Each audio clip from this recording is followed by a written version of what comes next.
Picture a small rocky peninsula that somehow gave the world democracy, philosophy, the Olympic Games, and the foundation of Western civilization itself. For nearly 5,000 years, Greece has risen from glory to ashes and back again more times than almost anywhere on Earth. This is that incredible story. Bronze Age beginnings. Long before the Parthenon, before Socrates walked the streets of Athens, even before Homer sang his epic tales, a sophisticated civilization was already thriving on a Mediterranean island that most people today only know as a vacation destination. Around 2700 BC, the Minoans on Crete built something extraordinary. These weren't simple villages or crude settlements. They built multi-story palaces with advanced plumbing systems, vibrant frescoes, and architectural brilliance unmatched in Europe for over 1,000 years. The Palace of Knossos stood 4 stories tall, housed thousands, and featured indoor plumbing that would make a Roman jealous. The Minoans developed their own writing system called Linear A, which we still can't read today. They traded across the eastern Mediterranean, bringing wealth and influence to their island home.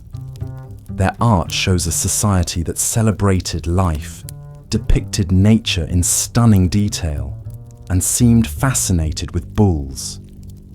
The famous legend of the Minotaur probably echoes ancient bull-leaping rituals. Then something happened. Around 1500 BC, the island of Thera, now Santorini, literally exploded. This was one of the largest volcanic eruptions in human history, ejecting at least 60 cubic kilometers of rock into the atmosphere. The blast buried the Minoan city of Akrotiri so completely that it preserved houses, artwork, and everyday objects like a Greek Pompeii. Some scholars think this catastrophe inspired Plato's story of Atlantis centuries later. Whether the eruption caused the Minoan collapse or only hastened it, the civilization never recovered. By 1450 BC, most Minoan palaces lay in ruins. Enter the Mycenaeans from mainland Greece. These warriors arrived around 1600 BC and eventually took over Crete. The Mycenaeans were very different. While the Minoans seemed to value peace and prosperity, the Mycenaeans built huge fortification walls that later Greeks thought only giants could move. They buried their kings in elaborate tombs filled with gold masks, bronze weapons, and treasures fit for pharaohs. Their writing system, Linear B, was adapted from Linear A, and it turned out to be the earliest form of Greek. The clay tablets reveal a highly organized society that tracked everything from chariot wheels to livestock. The Mycenaeans loved war. Their legends tell of heroes like Achilles and Agamemnon sailing to besiege Troy for 10 years. Whether that war truly happened is debated, but the Mycenaeans certainly fought and traded across the Aegean. Their culture forms the backdrop for Homer's Iliad and Odyssey, written centuries after their fall.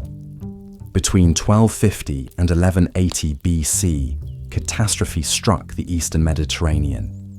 We call it the Bronze Age collapse, and it remains one of history's great mysteries. Within a few decades, nearly every major civilization except Egypt was destroyed or crippled. Mycenaean palaces burned, cities were abandoned, and long-established trade networks vanished. The Hittite Empire collapsed entirely. What caused it? Theories vary. Some blame invaders known as the Sea Peoples, others climate change, famine, or earthquakes. Perhaps it was all of these at once, creating a chain reaction of destruction.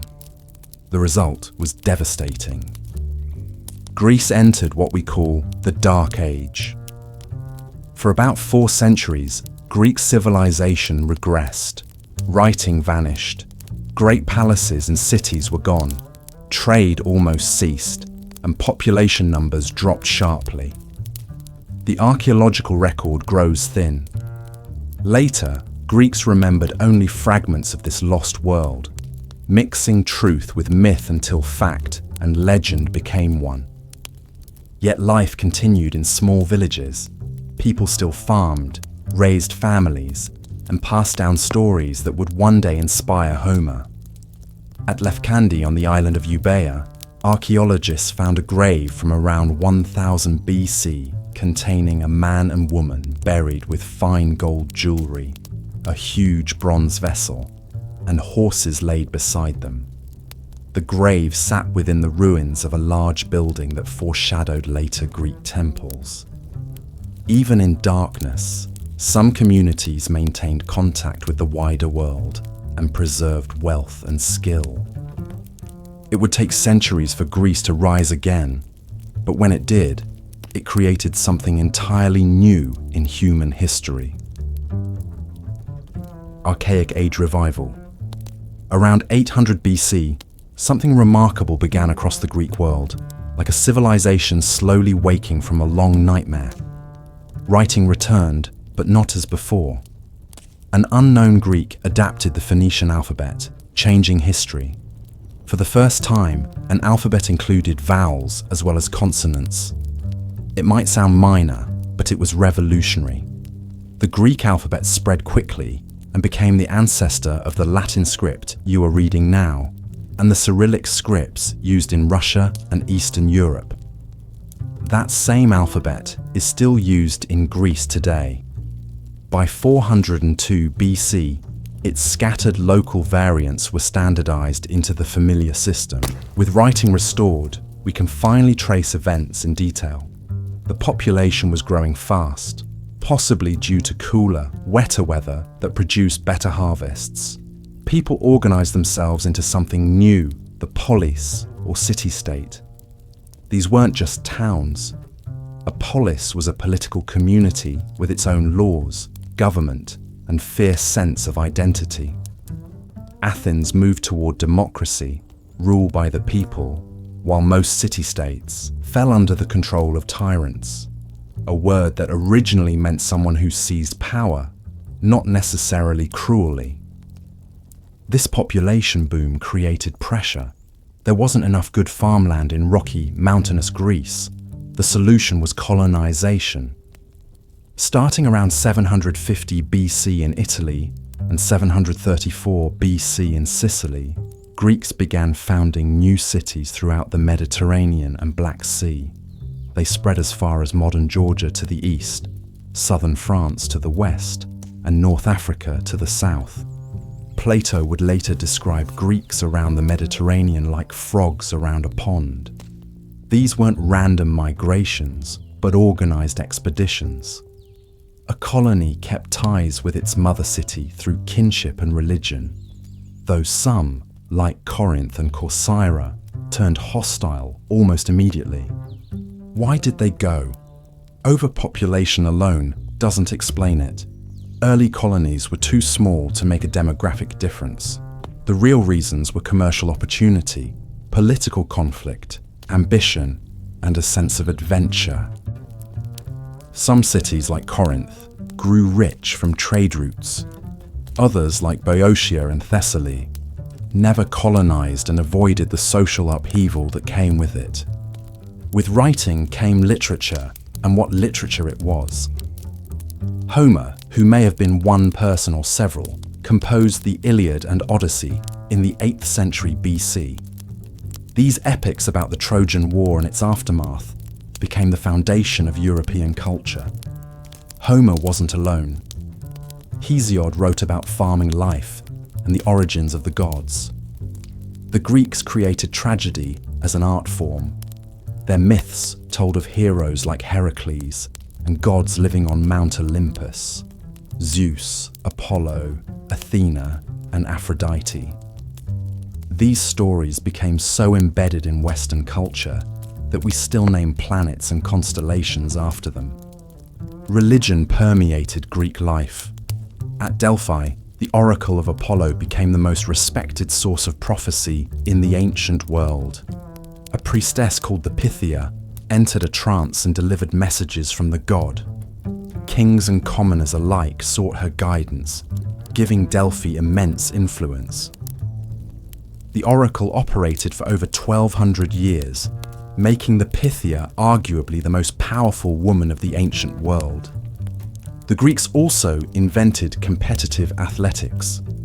In 776 BC, the first Olympic Games were held at Olympia in honor of Zeus. Every 4 years, athletes from across Greece competed, and this continued for 12 centuries. Similar contests at Delphi, Nemea, and the Isthmus united Greeks, despite political divisions, and inspired today's Olympics. Greek pottery from this period reveals more about daily life than any text. Because pottery endures, vast amounts survive, decorated with scenes of symposia, athletics, warfare, and myth. These images show a society obsessed with excellence, discipline, and strength. This era also saw the rise of the hoplite, a heavily armoured spearman fighting in tight formation called a phalanx. These citizen soldiers, with overlapping shields and bristling spears, would soon prove their worth against Greece's greatest threat. Coinage was invented around 650 BC in the kingdom of Lydia in Anatolia. Before that, trade relied on weighed precious metal. Standardized coins with stamped guarantees revolutionized commerce, spreading rapidly through the Greek world and beyond. By the end of the Archaic period, Greece had evolved from a collection of Dark Age villages into hundreds of advanced city-states with their own laws, governments, and achievements. They shared a language, a religion, and a fierce competitive spirit that would define them for centuries. They were ready, though they did not know it, to face their greatest test. Sparta's unique path. While most Greek city-states were experimenting with different forms of government and dabbling in trade and culture, one polis took a radically different path that would make it both legendary and terrifying. Sparta started out like many other Greek communities. It had kings, though unusually it had 2 of them ruling simultaneously from different royal families. It had an assembly where warriors gathered, a council of elders, and unique magistrates called ephors. Around the 8th century BC, Sparta received what became known as the Great Retra, supposedly a response from the Delphic oracle that defined how Spartan government should work. This document, preserved by Plutarch, talks about organizing tribes and localities, establishing a council, and holding regular assemblies. Crucially, it stated that the people, the damos, should have power. But a rider added later said that if the people choose crookedly, the elders and kings could override them. This tension between popular and elite power would characterize Sparta throughout its history.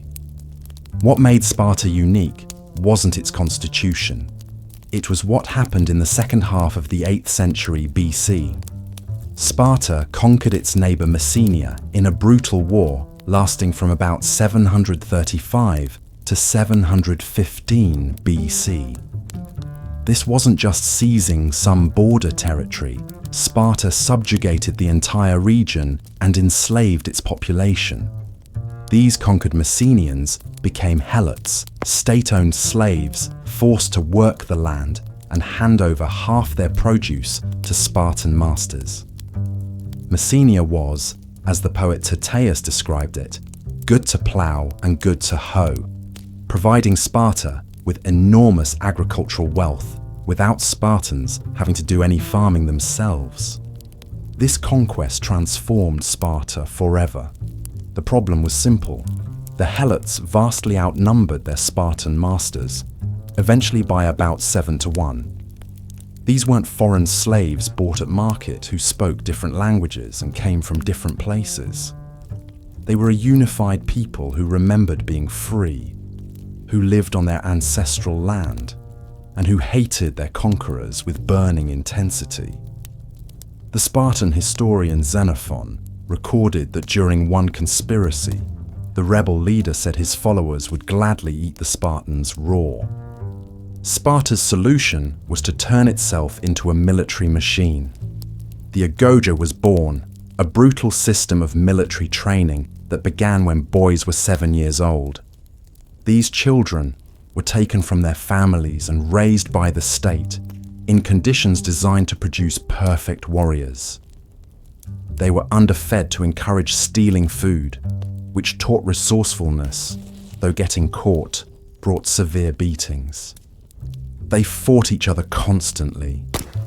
They were taught to speak in short, clipped sentences, giving us the word laconic from Laconia, the region around Sparta. At 20, if they survived and passed their tests, they became full citizens, but they continued living in military barracks and eating in communal messes called syssitia until they were 30. This system was reinforced through intense social pressure. Cowardice in battle meant loss of citizenship and public shame. A Spartan mother famously told her son to come back with his shield or on it, meaning return victorious or dead. Homosexual bonds between older and younger warriors intensified the already fierce loyalty of hoplite combat. Everything centered on producing men willing to die for Sparta without hesitation. The system worked. Spartans became acknowledged as the finest warriors in Greece, and other Greeks both admired and feared them in equal measure. But there was a dark side beyond the obvious brutality. Spartans practiced a form of state terrorism against the helots called the Krypteia. Young Spartans were sent out at night to murder helots, particularly strong or defiant ones, as both population control and training. The goal was to keep the helots terrified and divided. On one occasion, Sparta promised freedom to 2,000 helots, paraded them garlanded around the temples in celebration, and then made them all disappear. Nobody ever found out what happened to them. The message was clear. Even cooperation with Sparta wouldn't save you. This helot problem shaped Sparta's foreign policy as much as its domestic life. Spartans couldn't risk extended military campaigns far from home because that meant leaving a hostile population behind, ready to revolt.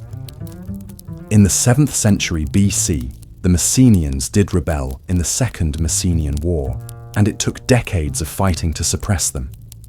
Sparta won, possibly with help from the new hoplite tactics, but the scare never left Spartan consciousness.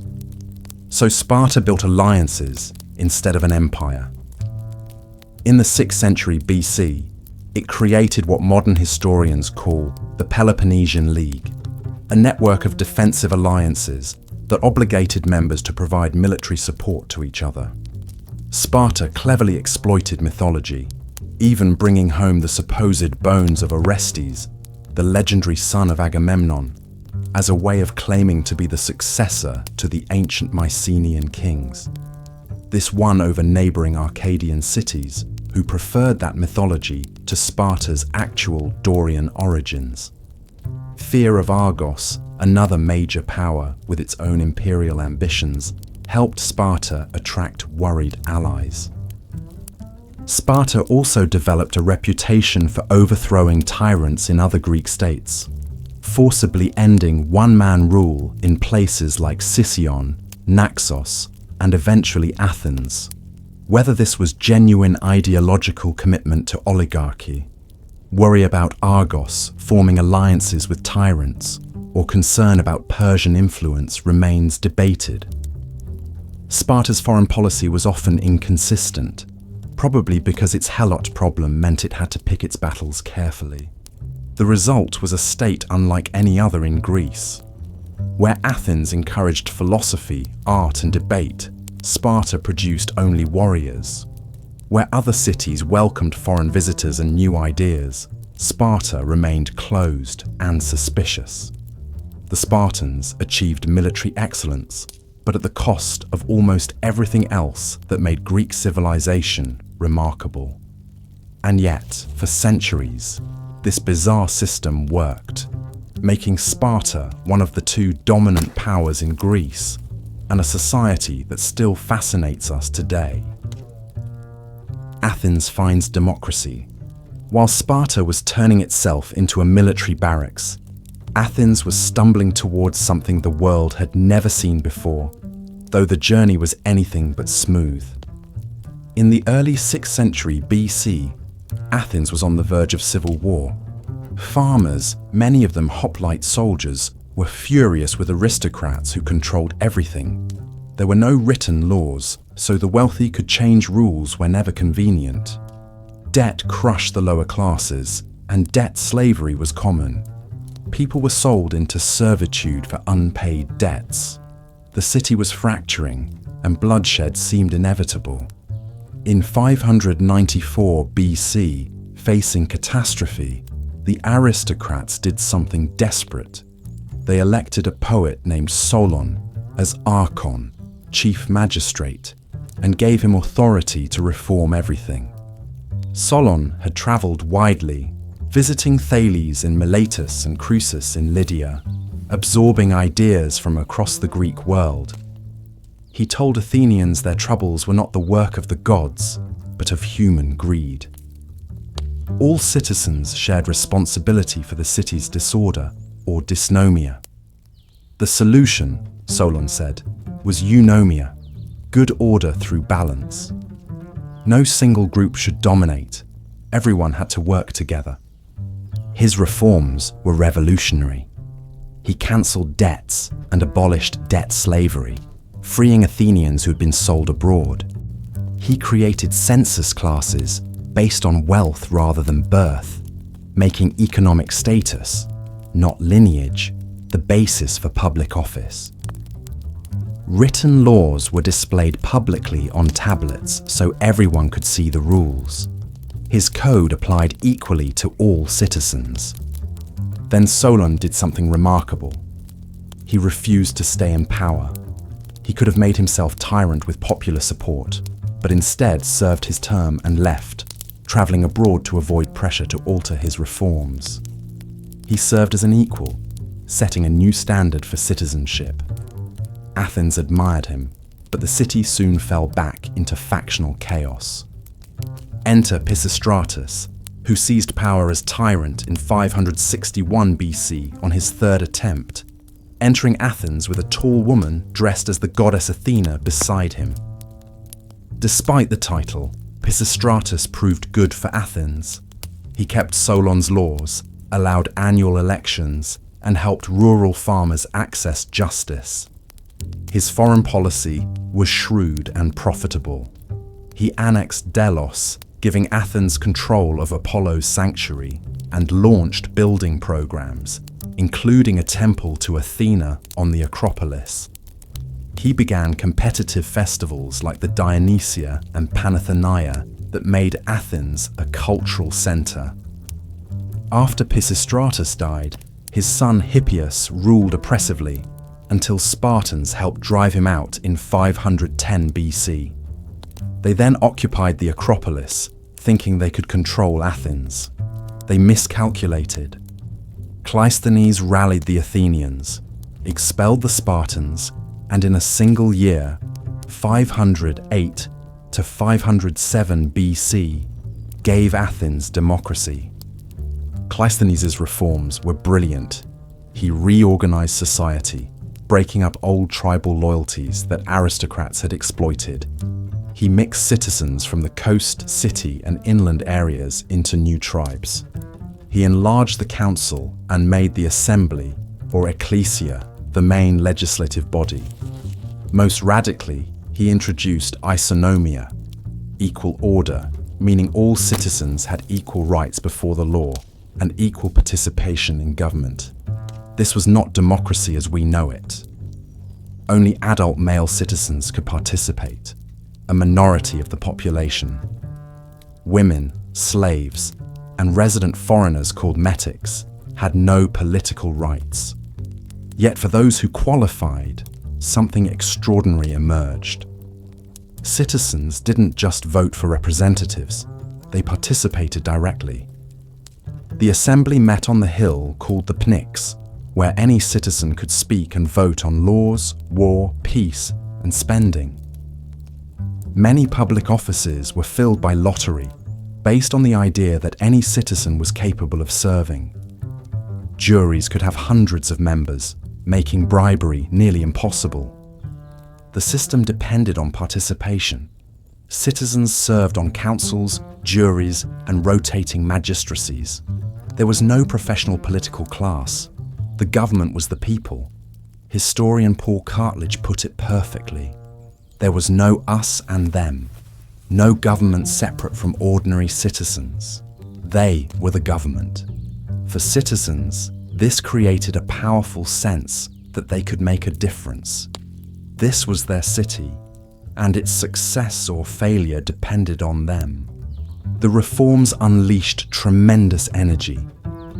Athenians became fiercely loyal to their city, committed to its prosperity. They used their prestige and the silver from the laurium mines to build a navy.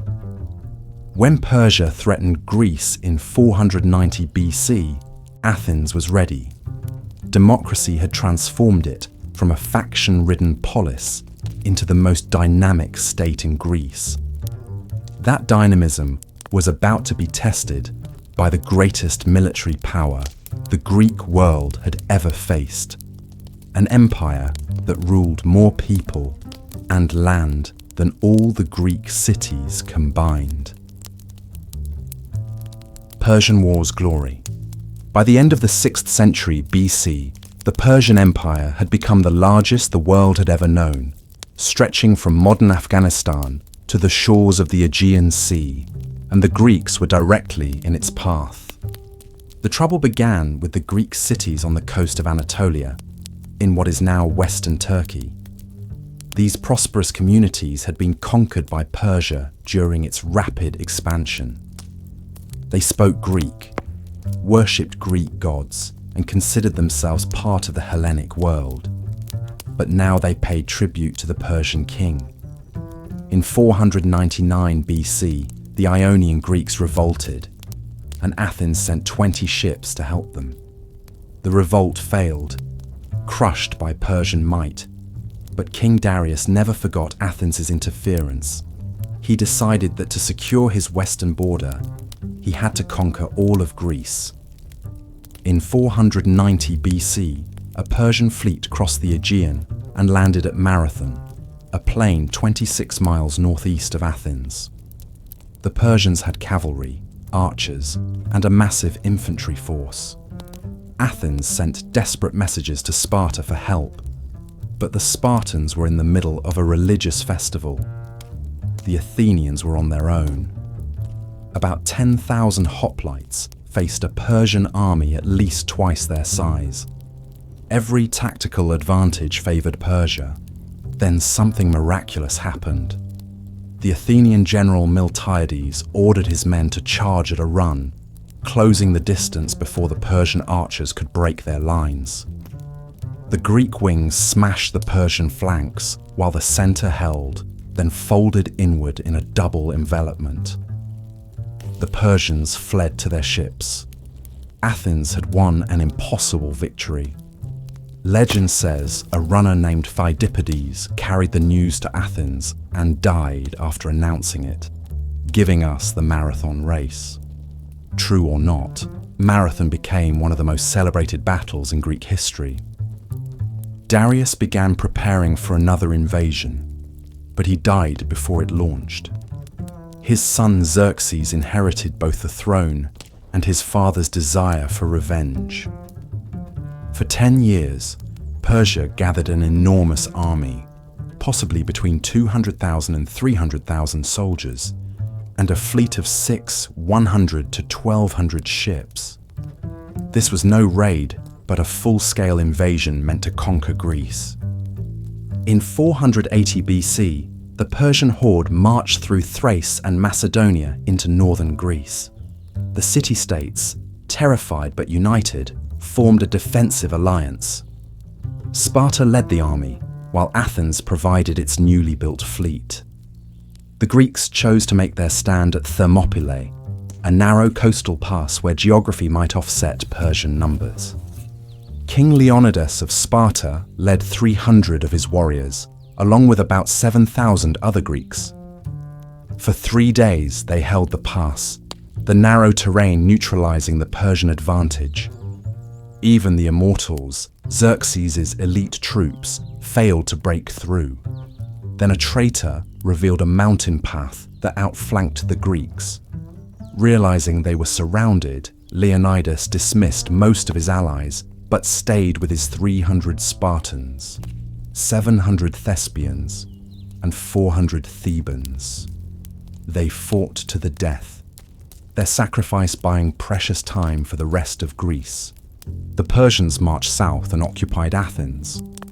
The population had evacuated to nearby islands, but Xerxes burned the temples on the Acropolis in revenge for earlier Greek attacks.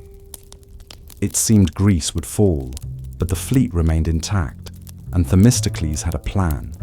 He lured the Persian navy into the narrow straits at Salamis, where the Greek triremes rammed and shattered their opponents.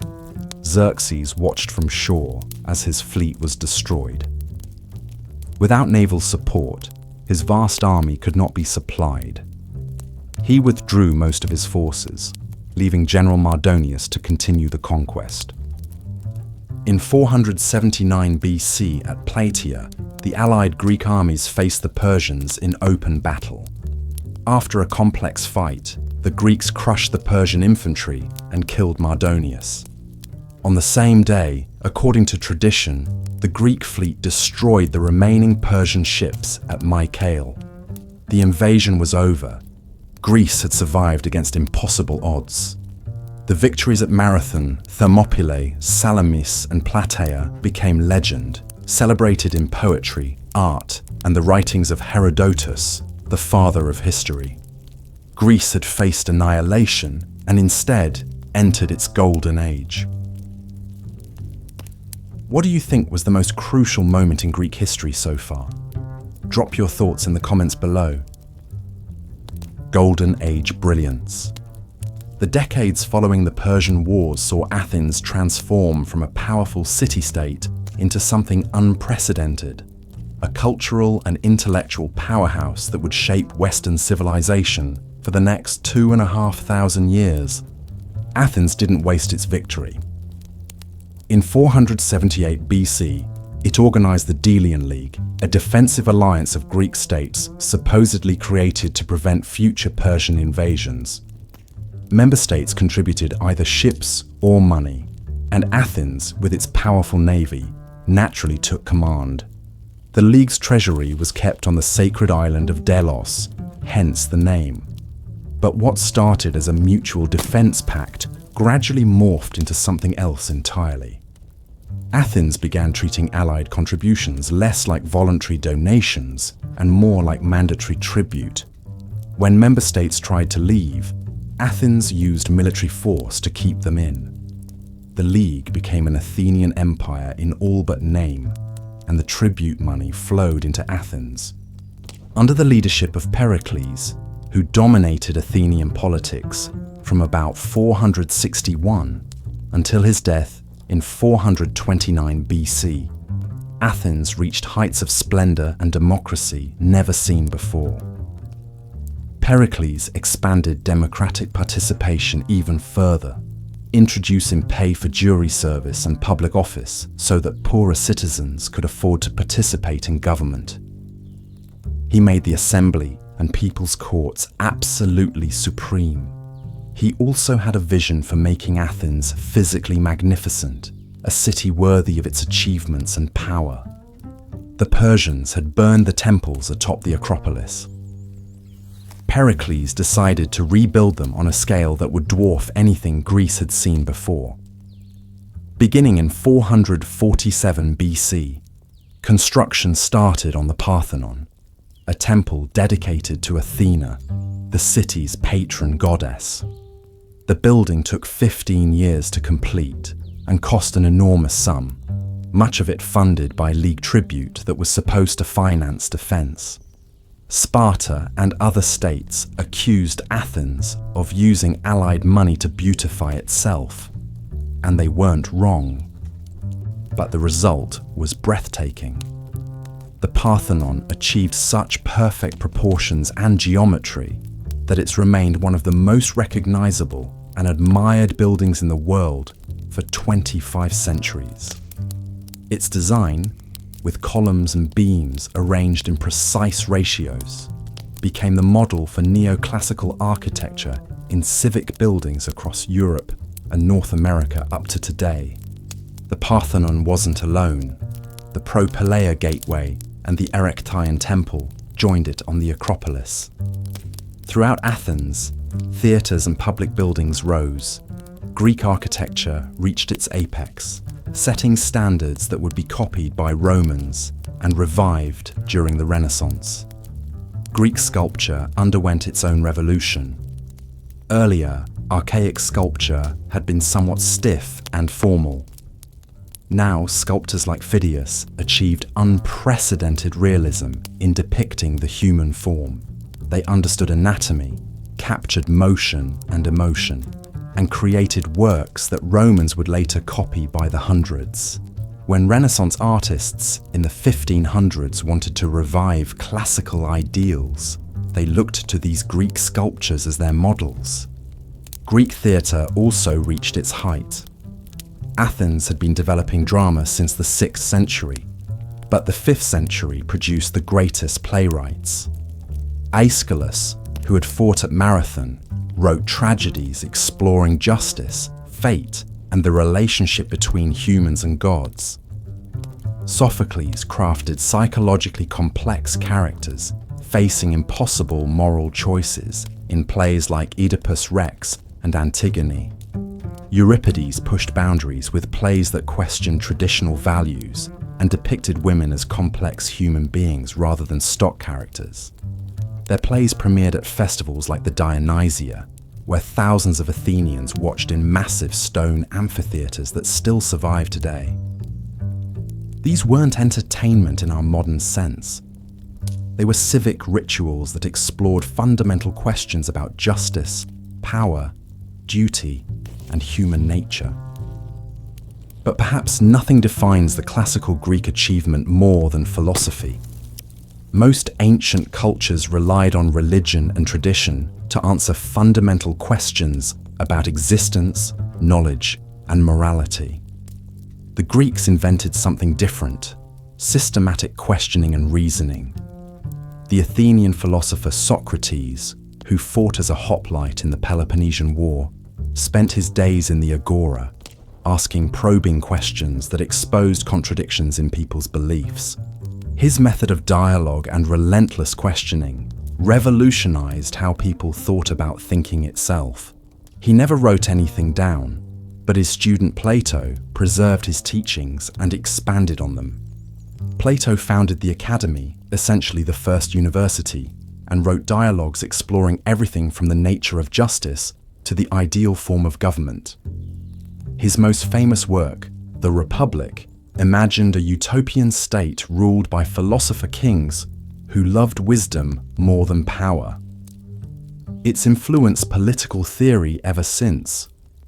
Plato's student Aristotle attempted nothing less than organizing all human knowledge into systematic categories.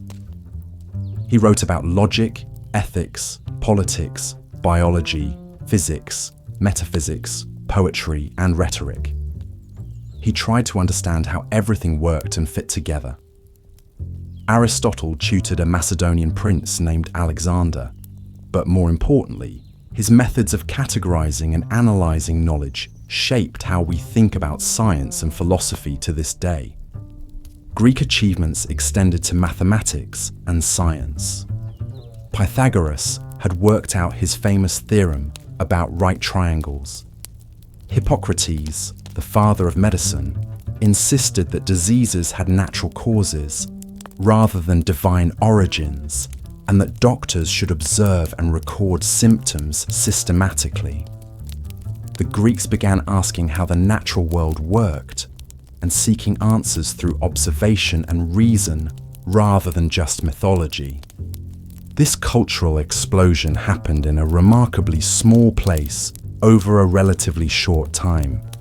Classical Athens at its height had perhaps 300,000 people, including women, children, slaves, and resident foreigners.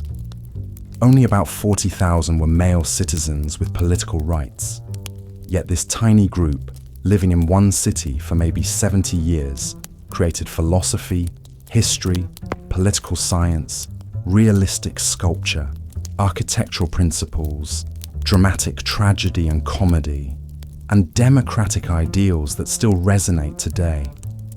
They established that human reason could understand the world, and that individuals had inherent dignity and worth.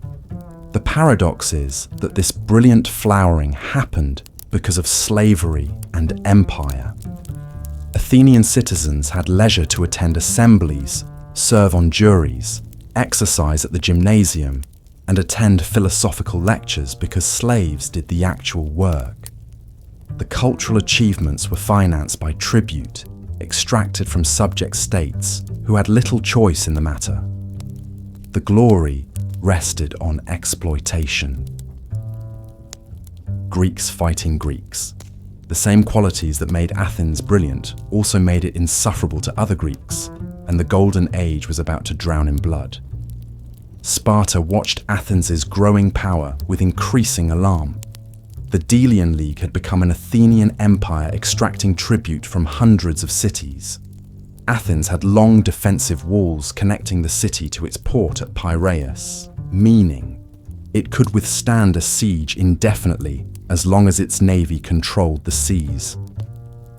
Athenian democracy, with its radical ideas about equality and popular rule, threatened the oligarchic systems that Sparta and its allies preferred. The two powers had been Greece's leading states for over a century, and they represented fundamentally different visions of how Greek society should work. Athens was a naval power focused on trade, culture, and democratic ideals. Sparta was a land power built on military discipline, oligarchy, and the brutal oppression of its helot population. In 431 BC, the tension finally exploded into the Peloponnesian War. Thucydides, who lived through it and fought in it, wrote a brilliant history analyzing how the war started and unfolded. He argued that the underlying cause was Spartan fear of Athenian power, but the immediate trigger was a complicated series of disputes involving Athens' allies and Sparta's allies dragging their patrons into conflict. Once it started, neither side could easily back down without looking weak. The war's first phase lasted 10 years and was essentially a stalemate. Pericles convinced Athens to avoid land battles where Sparta's army was superior. Instead, Athens brought the rural population behind the city walls, relied on its navy to import food and raid Spartan territory, and waited for Sparta to exhaust itself. The strategy might have worked, except for a catastrophic plague that struck overcrowded Athens in 430 BC. The disease, possibly typhus or typhoid fever, killed perhaps a third of the population over several years. Pericles himself died from it in 429 BC, and Athens lost the steady leadership that had guided it through decades of success. The war dragged on with raids, skirmishes, and occasional larger battles. In 421 BC, exhausted, both sides agreed to the Peace of Nicias, a 50-year treaty that everyone hoped would last. It collapsed within a few years. A charismatic Athenian politician named Alcibiades, brilliant but reckless, convinced Athens to launch a massive expedition to conquer Syracuse in Sicily.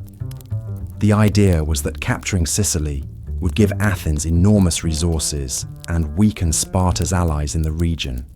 In 415 BC, Athens sent a huge fleet and army to Sicily in the most ambitious military operation of the war. It turned into a disaster of epic proportions.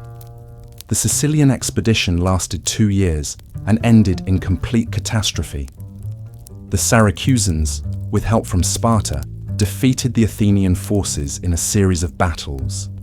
The Athenian army tried to retreat overland, but was hunted down. Thousands of Athenian soldiers and sailors were killed or captured. The survivors were thrown into stone quarries, where most died from exposure, starvation, and disease. Athens lost roughly 200 ships and 40,000 men, not to mention its reputation for invincibility. Thucydides called it the greatest action in Greek history and the most calamitous for the defeated.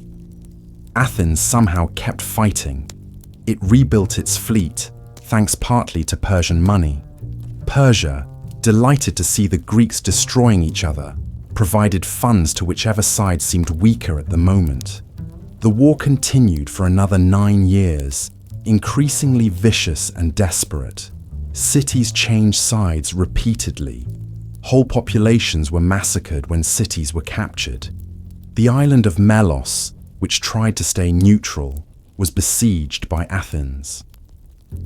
When it surrendered, the Athenians killed all the adult men and enslaved the women and children, an atrocity that shocked even other Greeks used to brutal warfare. Sparta finally found a competent admiral, Lysander, who could challenge Athenian naval superiority. With Persian financial support, Sparta built a fleet that could match Athens. In 405 BC, at Aegospotami on the Hellespont, Lysander caught the Athenian fleet beached and unprepared. He captured or destroyed almost the entire Athenian navy, about 170 ships. Athens was now defenseless. Sparta sailed to Athens and blockaded it by land and sea. Slowly, Athens starved. In 404 BC, after 27 years of war, Athens surrendered. The Spartans tore down Athens' long walls to the music of flutes. They dissolved the Delian League. They installed a pro-Spartan oligarchy in Athens called the 30 Tyrants, who ruled with such brutality that they were overthrown within a year. Athens eventually restored democracy, but it would never again dominate Greece the way it had before the war. The city was broke, its fleet gone, its population reduced by war, plague, and starvation. Sparta's victory proved hollow.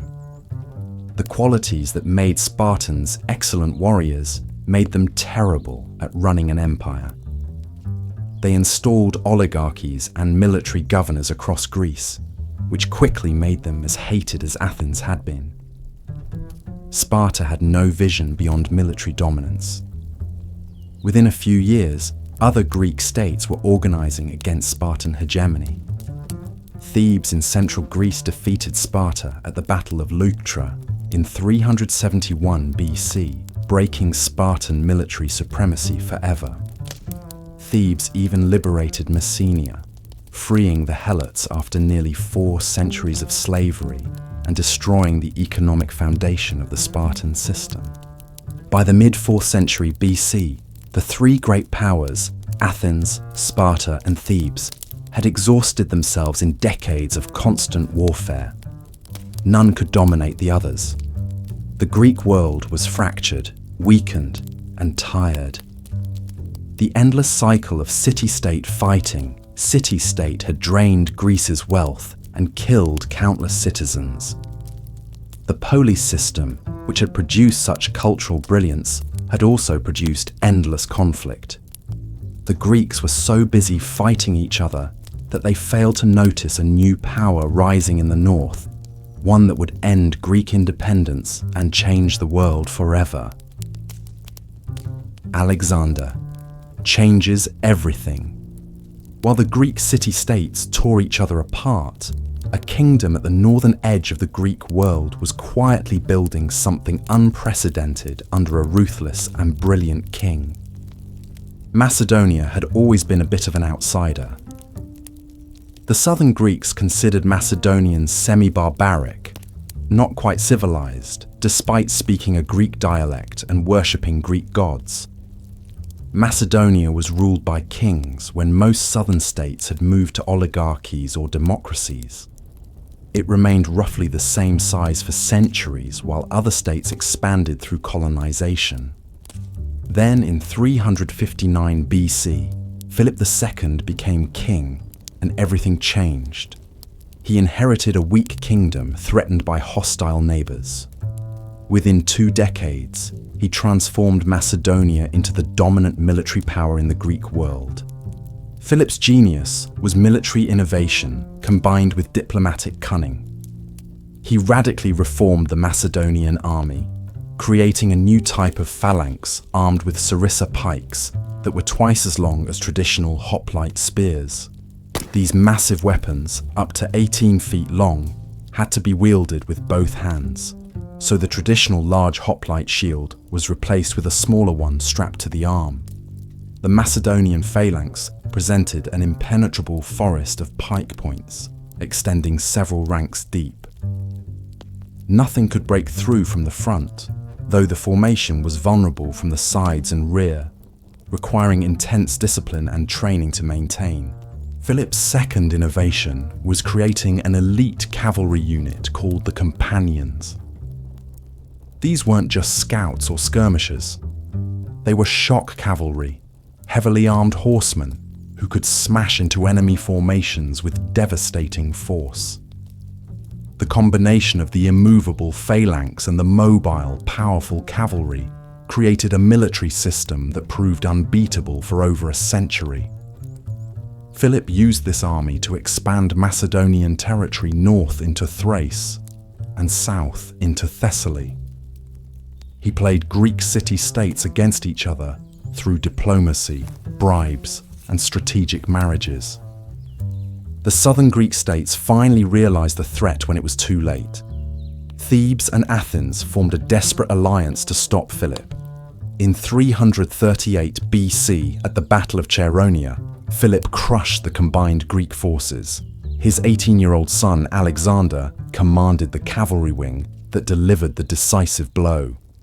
Greece was now united under Macedonian control for the first time in history.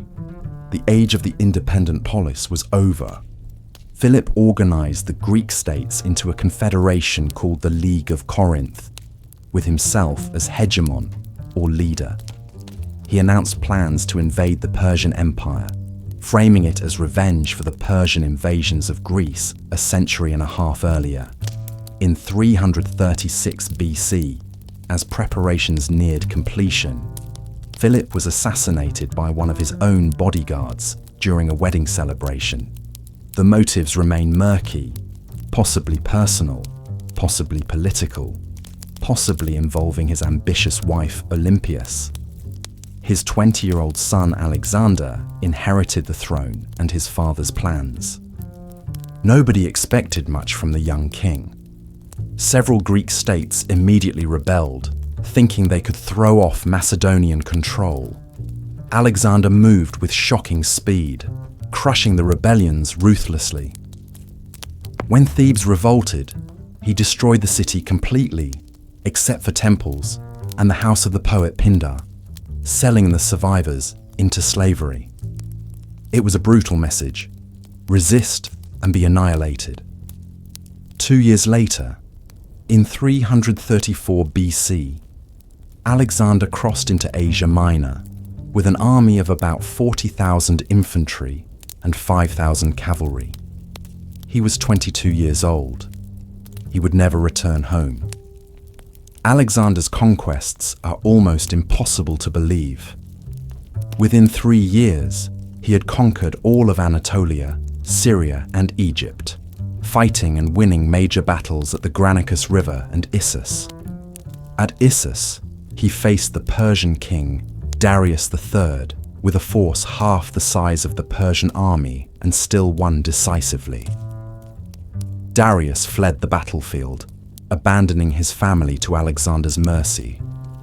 Alexander treated them with honor, which won him admiration even from Persians. He was welcomed as a liberator in Egypt, where the Persians had been harsh rulers. The Egyptian priests declared him pharaoh, and he founded the city of Alexandria, the first of many cities bearing his name. But the decisive moment came in 331 BC at Gaugamela in northern Iraq. Darius had assembled a massive army, possibly over 200,000 strong, and chose a flat plain where his numerical superiority and cavalry could dominate. On paper, the Persians should have crushed the Greeks. Alexander's army was outnumbered at least 2-1. But Alexander was possibly the greatest tactical commander in history. He used a complex series of maneuvers to create a gap in the Persian line, then personally led his companion cavalry straight at Darius. Once again, the Persian king fled, and once again, his army collapsed. Alexander had destroyed the Achaemenid Empire, which had ruled the largest empire in the world for over 2 centuries. Alexander marched into Babylon and made it his capital. He burned the Persian capital of Persepolis to the ground, supposedly as revenge for the burning of Athens' temples, though he may have regretted it later when drunk. He pushed his conquests east into Central Asia, founding cities and leaving Macedonian garrisons. He married Roxana, a Bactrian princess, signaling his intention to unite Greek and Persian cultures, rather than simply conquer and exploit. He gave high positions to Persians in his administration and army, which irritated his Macedonian officers, but showed genuine vision for creating something new. In 326 BC, Alexander invaded India, defeating local rulers and pushing as far as the Punjab. But his army had been campaigning for 10 years, thousands of miles from home. When Alexander announced plans to continue east to the Ganges River, his officers finally refused. Faced with mutiny, Alexander agreed to turn back. The return journey through the Gedrosian desert in southern Iran was catastrophic. Poor planning and harsh conditions killed perhaps half his army through thirst and starvation.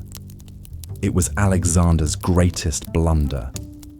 In June 323 BC, in Babylon, planning new campaigns to Arabia and perhaps eventually to confront Rome, Alexander fell ill with a fever.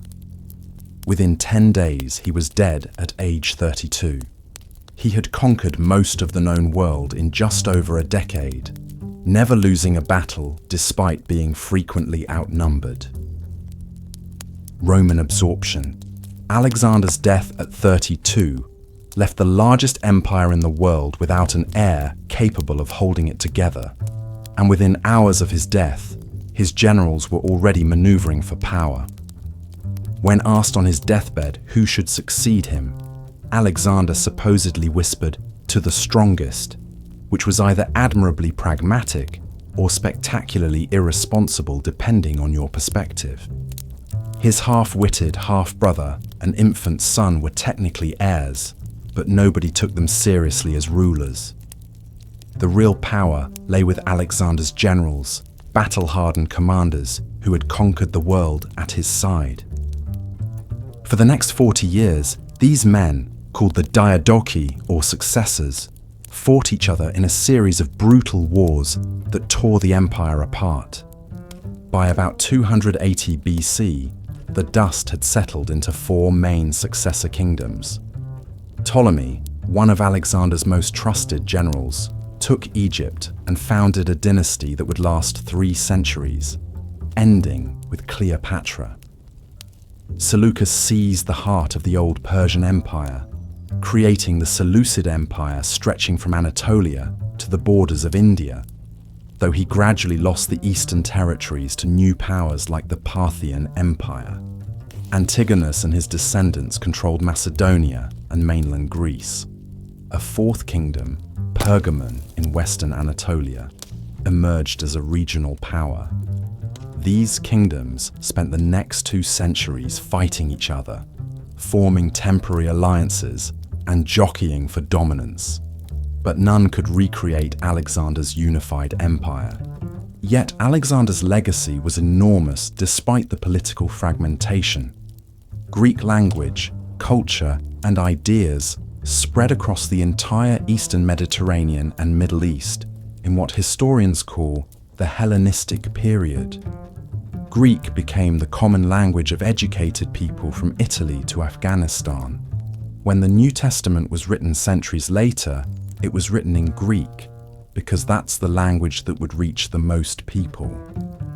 Cities throughout the former Persian Empire adopted Greek-style institutions, gymnasiums, theatres, democratic or oligarchic governments, and philosophical schools. Local populations mixed with Greek settlers, creating a cosmopolitan fusion culture. Egyptian pharaohs and Persian satraps might still rule, but they often ruled as Hellenized Greeks wearing Greek-style crowns and promoting Greek culture. The Museum and Library of Alexandria in Ptolemaic Egypt became the intellectual center of the Hellenistic world. Scholars from across the Mediterranean gathered there to study, debate, and copy manuscripts. The library attempted to collect every book in the world, eventually holding perhaps 500,000 scrolls. Here, mathematicians like Euclid systematized geometry.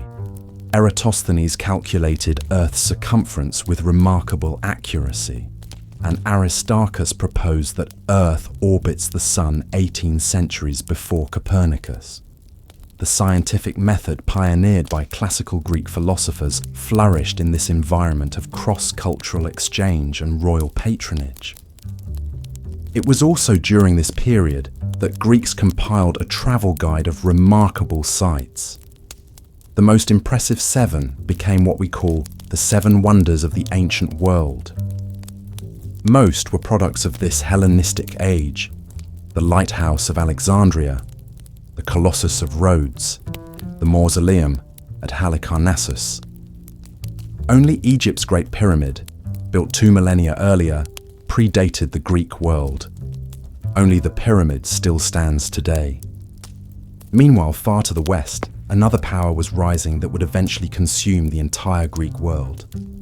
Rome started as a single city-state in Italy, not so different from Athens or Sparta in its origins. But unlike the Greeks, who remained fractured into hundreds of independent and mutually hostile communities, Rome developed a system for incorporating conquered peoples. Through a combination of military force, political integration, and strategic colonization, Rome gradually unified Italy under its control by 270 BC. Rome then clashed with Carthage, a Phoenician trading empire controlling much of the Western Mediterranean.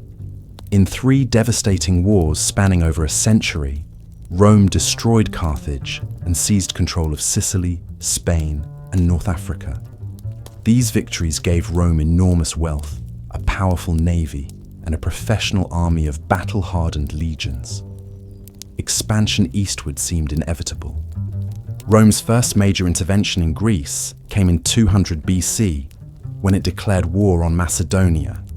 The stated reason was protecting Greek city-states from Macedonian aggression, but the real motive was preventing any single power from dominating the Eastern Mediterranean. At the Battle of Cynoscephaly in 197 BC, Roman legions faced the famed Macedonian phalanx in a direct test of which military system was superior.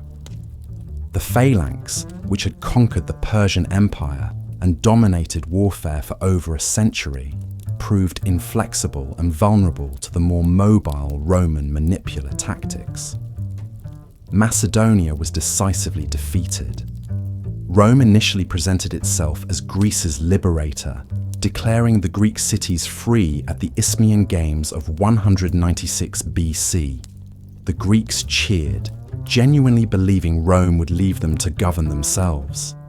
They were wrong. Rome intervened repeatedly in Greek affairs, supporting some states against others, gradually making it clear that Roman protection meant Roman control. When Macedonia tried to reassert itself in the 170s BC, Rome crushed it again. In 148 BC, Macedonia was abolished as a kingdom and made a Roman province. 2 years later, in 146 BC, a coalition of southern Greek states called the Achaean League foolishly challenged Rome. At the Battle of Corinth, Roman legions annihilated the Greek forces. The Romans then sacked Corinth systematically, killing the men, enslaving the women and children, and burning the city to the ground. It was the same year Rome destroyed Carthage, and the message was clear: resist Rome and be obliterated. Greece was now Roman property, though it retained some internal self-governance and cultural autonomy. Greek independence was gone, but the conquerors showed unusual respect for the conquered. Romans recognized that Greek culture was in many ways superior to their own. Wealthy Romans hired Greek tutors for their children. Speaking Greek became a mark of education and sophistication. Roman nobles studied philosophy in Athens. The poet Horace captured it perfectly. Captive Greece captured her rude conqueror. Rome conquered Greece militarily, but Greece conquered Rome culturally. Roman gods were matched with Greek equivalents: Jupiter with Zeus, Mars with Ares, Venus with Aphrodite. Roman art, architecture, literature, and education all became thoroughly Hellenized. Byzantine millennium. For centuries, Greece prospered under Roman rule in ways it hadn't known since before the Peloponnesian War, but the empire that governed it was slowly transforming into something new. After the initial devastation of conquest, including brutal suppression of rebellions in 88 BC by the dictator Sulla, Greece enjoyed 4 centuries of peace under the Pax Romana, the longest period without major warfare in Greek history. Cities rebuilt. Trade flourished. The Greek language remained dominant in the Eastern Mediterranean, not Latin. Some Roman emperors, like Hadrian, were genuine Philhellenes who loved Greek culture and invested heavily in restoring public buildings and temples. Athens remained a prestigious university town where wealthy Romans sent their sons to study philosophy. The Olympic Games continued, as did the other great athletic festivals. Greece had lost political independence, but retained cultural prestige. Christianity changed everything. The new religion spread rapidly through the Greek-speaking Eastern Mediterranean in the first few centuries AD. The Apostle Paul spent years preaching in Greek cities like Corinth, Thessalonica, and Athens. The Gospels and Paul's letters were written in Greek because that was the language that could reach the most people. Greece became a key center for early Christianity, with established churches and influential theologians shaping Christian doctrine. When the Roman Emperor Constantine converted to Christianity in the early 4th century, he made a decision that would echo for over 1,000 years. In 324 AD, Constantine moved the empire's capital from Rome to Byzantium, a Greek city on the Bosphorus Strait between Europe and Asia. He renamed it Constantinople after himself. The location was strategically brilliant, easily defensible on a promontory surrounded by water on 3 sides, positioned at the crossroads of land and sea routes between Europe and Asia, and far from the Germanic tribes threatening Rome's northern borders. Constantinople rapidly became magnificent, with massive defensive walls, aqueducts, forums, churches, and a hippodrome for chariot racing that could hold 100,000 spectators. The empire was still technically unified, but administering such a vast territory from a single capital was becoming impossible. By the late 4th century, the empire effectively split into western and eastern halves, each with its own emperor and court. The western half, still centered on Rome, spoke Latin and faced increasing pressure from Germanic invasions. The eastern half, centered on Constantinople, spoke Greek, and faced threats from Persia and later from Arabia. In 476 AD, the Western Roman Empire collapsed. Germanic tribes had been crossing the Rhine and Danube for decades, and Rome itself had been sacked in 410 AD. When the last Western emperor was deposed, it marked the end of ancient Rome. But in Constantinople, the Roman Empire continued without interruption. The Byzantines never stopped calling themselves Romans, the Romaioi. They saw themselves as the legitimate continuation of the empire founded by Augustus 6 centuries earlier. Modern historians call them the Byzantine Empire to distinguish them from ancient Rome, but the Byzantines themselves would have rejected that label. To them, Rome had never fallen, it had simply moved east. The Byzantine Empire became thoroughly Greek in language and culture, though it retained Roman political institutions and law. In the 7th century, Greek officially replaced Latin as the language of government and military. The double-headed eagle became the imperial symbol, with one head looking west toward the lost territories and one east toward the empire's heartland, representing the dream of reuniting Rome's two halves. That dream would die hard. In the 6th century, Emperor Justinian actually reconquered Italy, North Africa, and parts of Spain, briefly restoring something resembling the old Roman Empire. But it couldn't last. The effort exhausted Byzantine resources, and within decades, most of those territories were lost again. Byzantine culture developed its own distinct character, blending Greek, Roman, and Christian elements. Byzantine art became famous for its mosaics and frescoes depicting Christ, Mary, and the saints, with haunting, otherworldly beauty. Icons became central to Orthodox worship.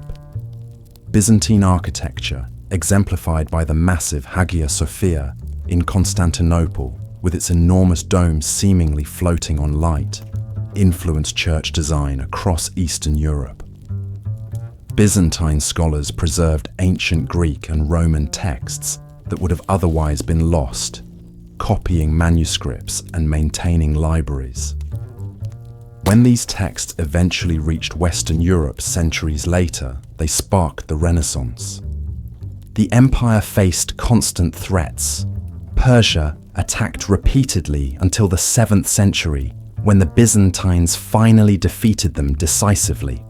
Then a new threat emerged that would prove even more dangerous. Islam exploded out of Arabia in the 600s, and within decades Muslim armies had conquered Syria, Egypt, Palestine, and North Africa. The Byzantine Empire lost some of its wealthiest provinces. Constantinople itself was besieged multiple times by Arab fleets, but held out thanks to its massive walls and a secret weapon called Greek fire, an incendiary liquid that burned even on water. From the north came Slavic migrations and invasions.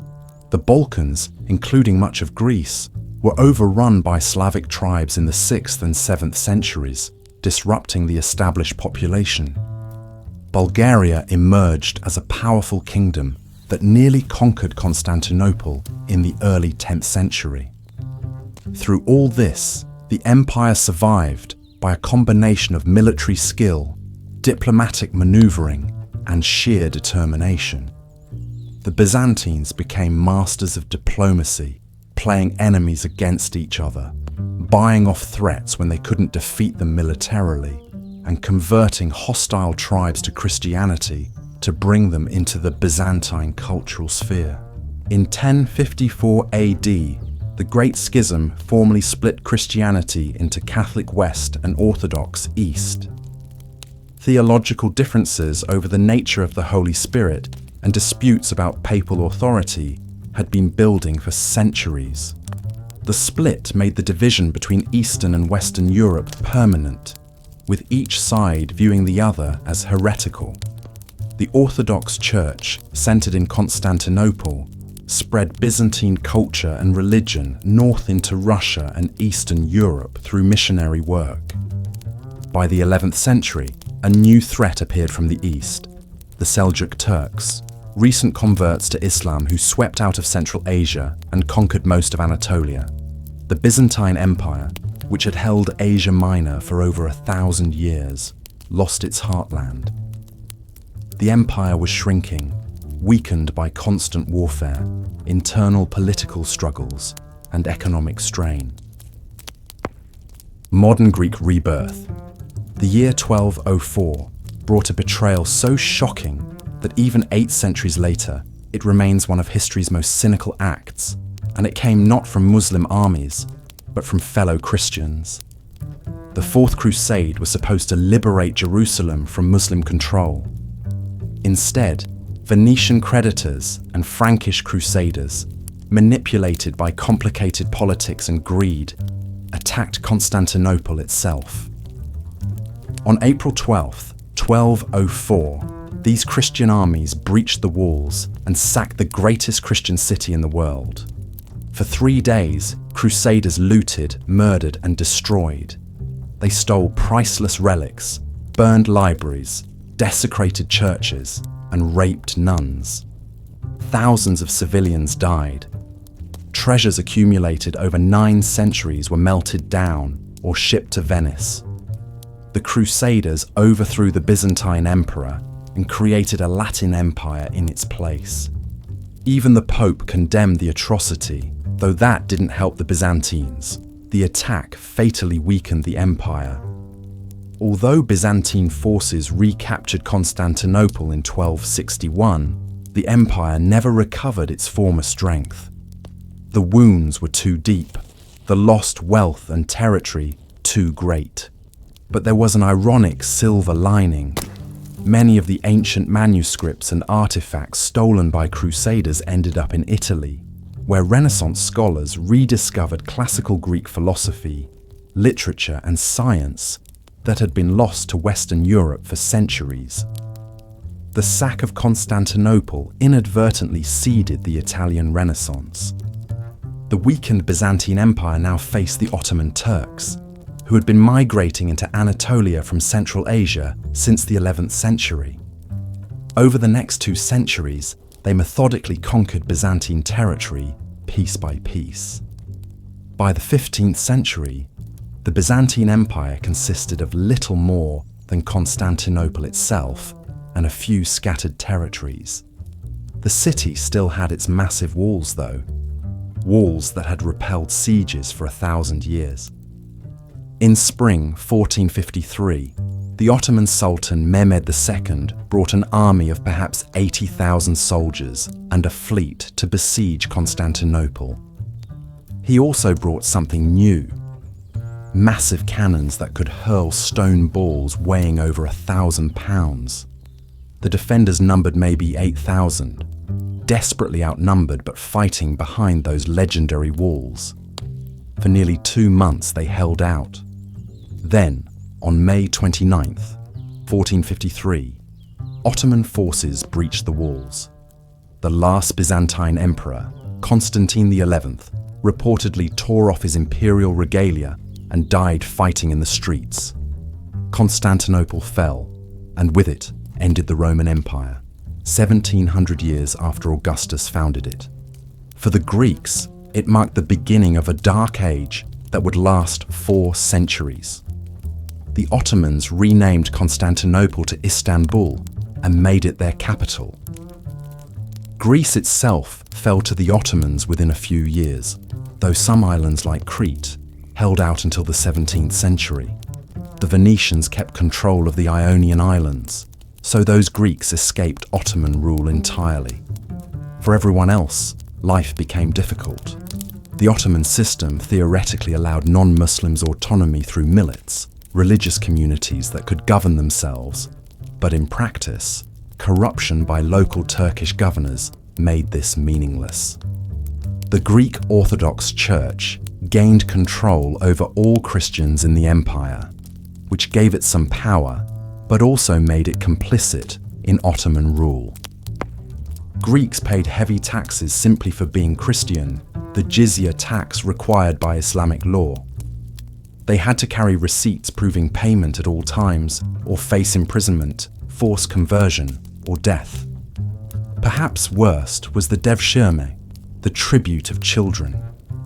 Up to 1 in 5 Greek boys could be conscripted into the Janissaries, the elite Ottoman infantry, converted to Islam, and forced to fight for the empire that enslaved their families. Greek girls could be taken for the Sultan's harem, either as servants or concubines. It was systematic cultural and demographic warfare. The Greek economy declined as former landowners were stripped of their property. The Sultan technically owned all land, parceling it out to Turkish soldiers and bureaucrats. Greeks worked land they had once owned, handing over half their produce. Many fled to the mountains where Ottoman control was weak, living in poverty but free. Others escaped to Italy or other parts of Europe. Greek culture survived through the Orthodox Church and through oral traditions passed down in families, keeping alive the memory of Byzantine glory and ancient greatness. Resistance began almost immediately. For 4 centuries, Greeks staged revolts, all brutally suppressed. But by the early 19th century, conditions were changing. The Ottoman Empire was weakening, its military and economy no longer able to match European powers. The Enlightenment had spread ideas about liberty and human rights across Europe. European intellectuals, raised on Homer and Plato, viewed the Greeks with romantic sympathy as the descendants of ancient Athens fighting for freedom. Russia saw Greek independence as a way to weaken its Ottoman enemy. Wealthy Greeks living abroad in Britain and America sent money to fund uprisings.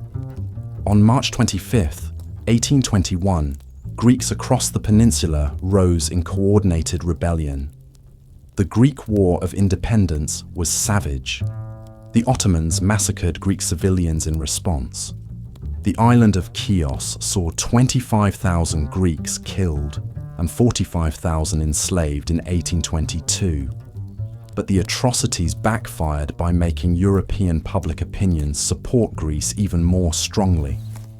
Volunteers from across Europe came to fight for Greek freedom, including the famous English poet Lord Byron, who died at Missolonghi in 1824. In 1827, Britain, France, and Russia declared war on the Ottoman Empire. Their combined fleet destroyed the Ottoman navy at the Battle of Navarino. Greek forces advanced on land. By 1832, the southern part of Greece was liberated, and the major European powers formally recognized Greek independence. The modern Greek state was born. The new country was small, poor, and politically unstable. Over the next 80 years, Greece slowly expanded its territory through wars and diplomacy, especially during the Balkan Wars of 1912 to 1913. After World War I, Greece was promised territories in Anatolia where Greeks had lived for 3,000 years. When Greek armies landed at Smyrna in 1919 to claim these lands, Turkey's nationalist leader Mustafa Kemal Atatürk rallied Turkish resistance and pushed the Greeks back to the sea. The Treaty of Lausanne in 1923 forced a massive population exchange. Turks in Greece were expelled to Turkey, and over 1 million Greeks in Anatolia were forced west.